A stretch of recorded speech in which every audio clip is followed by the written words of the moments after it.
Hi, everyone. Thank you for your commentary, your support. I feel like I found my little tribe. I really was hesitant about doing any type of political commentary because there's such a backlash, especially if it goes counter to a lot of the, I don't know, the liberal agenda that's out there. And there's so few of us as it is. And people are very quick to try to put you in your place or try to um, censor your opinions because it doesn't fit the narrative that is being pushed. But I'm glad I did it. I'm glad that I took the leap and I expressed my thoughts because, for one thing, it brings people together that have similar viewpoints. And I think it's very encouraging to have people, um, share their thoughts. It's very important to share, especially in an environment where everything is very polarizing right now. And a lot of people are upset about the results of the election, and they're very free to share their opinions. Yet conservative voices, especially black conservative voices, find that they really aren't free to express themselves.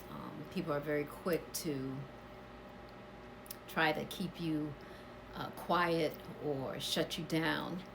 And I think it's very important that we speak up and share our opinions because everyone else is, so we have every right, just like anyone else, to be able to express ourselves. I think that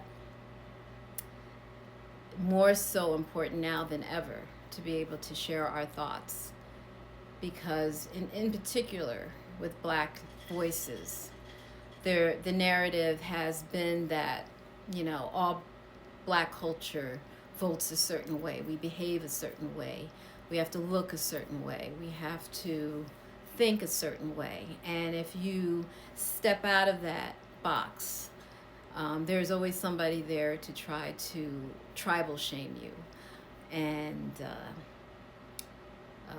censor you or put you down in some way or so-called revoke your black card because you're not in alignment with what is being pushed.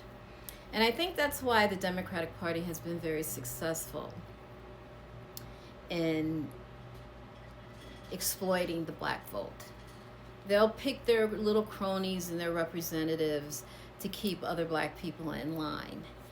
And if you step out of those parameters, they're always there to make sure that you're corralled back into the fold and act accordingly. And that to me is just another form of divide and conquer. And they've been doing this for many decades, I feel. And they've exploited black culture to the point that they've actually bastardized it.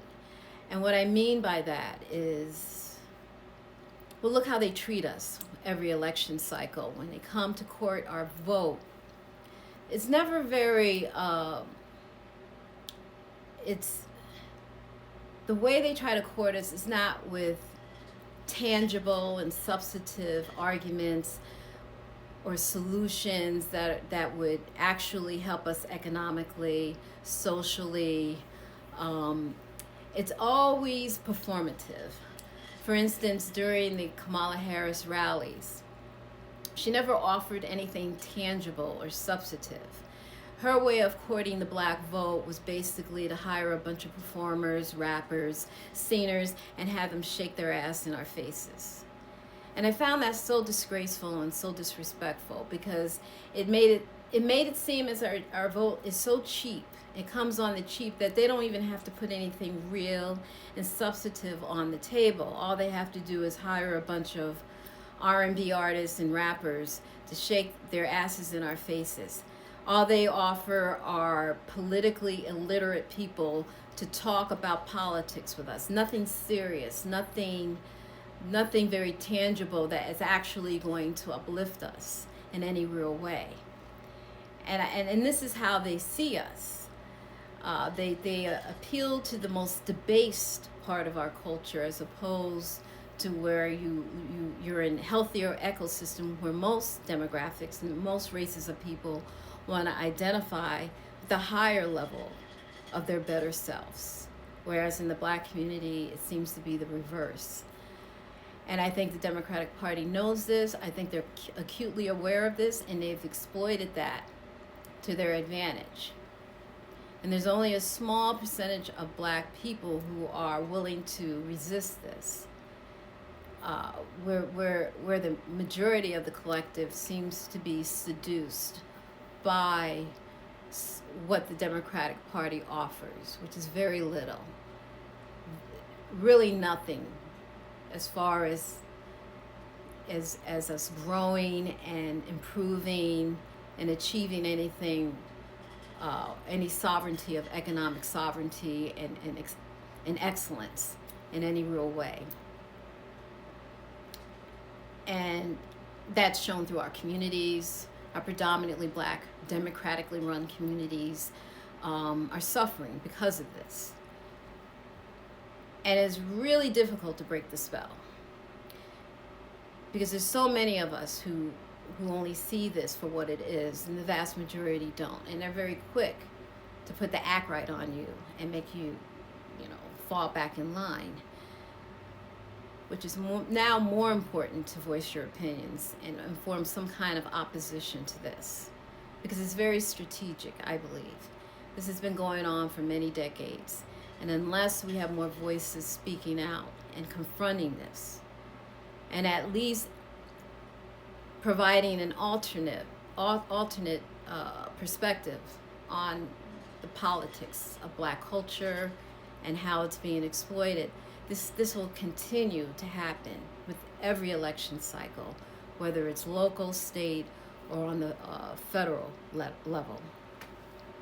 So I just wanted to share that to be encouraged, to be strong in our stand and trying to combat this, because if we don't speak out, then this will just continue, and there's no savior out there. We're the only ones that will be able to save ourselves from this, and we have to stand strong in that. So that's why I made the choice to say something about it, because I do feel strongly about it, and it's very validating to see that there are other people who feel the same way. And I encourage you to speak your truth and to offer your perspective, because we are not all the same. I say that often. We are not all the same, and some of us see through the con that has been put on Black people. And I think the more we talk about it, the more we expose it, the more people may become aware and start thinking, there's some truth to this. There may be something to this. If your community has not changed after decades of voting for the same party, it really does force you to start looking and finding out what's going on, who's benefiting from this, and why haven't we advanced over the years, where we have some real economic power. And we really do need to look at the Democratic Party suspiciously and demand more. We need to exercise our voice, and more to the point, we need to follow through. When we make a decision to do something, and if we don't get what we've asked for, we need to disengage and remove our presence and start voting for the opponent and follow through with it. It shouldn't be an idle threat, but it should be a purposeful, strategic maneuver into getting what we want. And that's all I wanted to say for now. I can go real deep, but I'll be interested in your opinions.